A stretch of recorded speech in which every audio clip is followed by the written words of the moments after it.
અભય થઈને નિષ્પક્ષતાથી નિરપેક્ષ રીતે વાસ્તવિકતાનો અરીસો રૂપી સચોટ માહિતી લાવતો સત્યની સાથે અભય ટાઈમ્સ।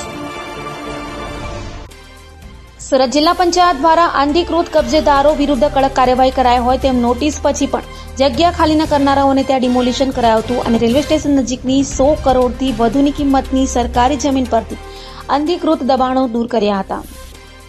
સુરત જિલ્લા પંચાયત દ્વારા રેલવે સ્ટેશન નજીકની 100 કરોડથી વધુની કિંમતની સરકારી જમીન પરથી અનધિકૃત દબાણો દૂર કરાયા છે।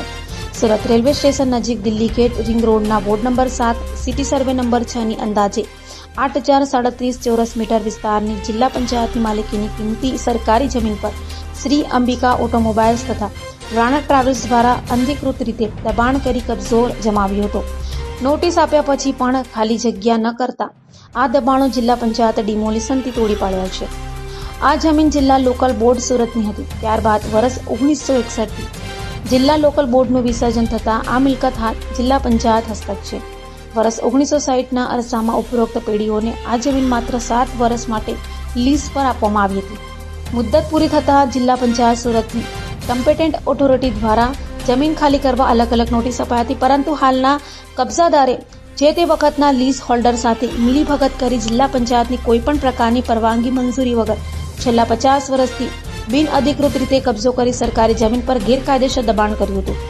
આ દબાણ દૂર કરવા જિલ્લા પંચાયતે કાર્યવાહી શરૂ કરતા દબાણ કરતા કોર્ટમાં ગયા હતા, જેમાં જિલ્લા પંચાયતે અસરકારક બચાવ કરતા નામદાર કોર્ટે જિલ્લા પંચાયતની તરફેણમાં કેસનો ચુકાદો આપ્યો હતો। તેમ છતાં દબાણકર્તા દ્વારા સ્વેચ્છાએ જમીન ખાલી ન કરતા ગુજરાત જાહેર જગ્યાઓ એટલે કે અનધિકૃત કબજેદારોને ખાલી કરાવવા અધિનિયમ 1972 હેઠળ 12 મે 2025થી એક માસમાં દબાણ દૂર કરવા આખરી હુકમ કર્યો હતો। જો કે 26 જૂન 2025ના રોજ ફાયર વિભાગ, પોલીસ તંત્ર, ઇલેક્ટ્રિસિટી વિભાગ, અન્ય સંબંધિત વિભાગને સાથે રાખી મધ્યરાત્રિએ સ્થળ પર હાજર જિલ્લા પંચાયત પ્રમુખ તથા જિલ્લા વિકાસ અધિકારીની હાજરીમાં ડિમોલિશન કરી સરકારી જમીન પર બિનઅધિકૃત દબાણ કરનાર અંબિકા ઓટોમોબાઇલ સંચાલિત પેટ્રોલ પંપ અને રાણા ટ્રાવેલ્સનું કારખાનું તોડી પાડવામાં આવ્યું છે। એમ જિલ્લા પંચાયતની યાદીમાં જણાવાયું છે। નોંધનીય છે કે આ જમીનની વર્તમાન જંત્રી મુજબ અંદાજિત કિંમત 100 કરોડથી વધુ છે।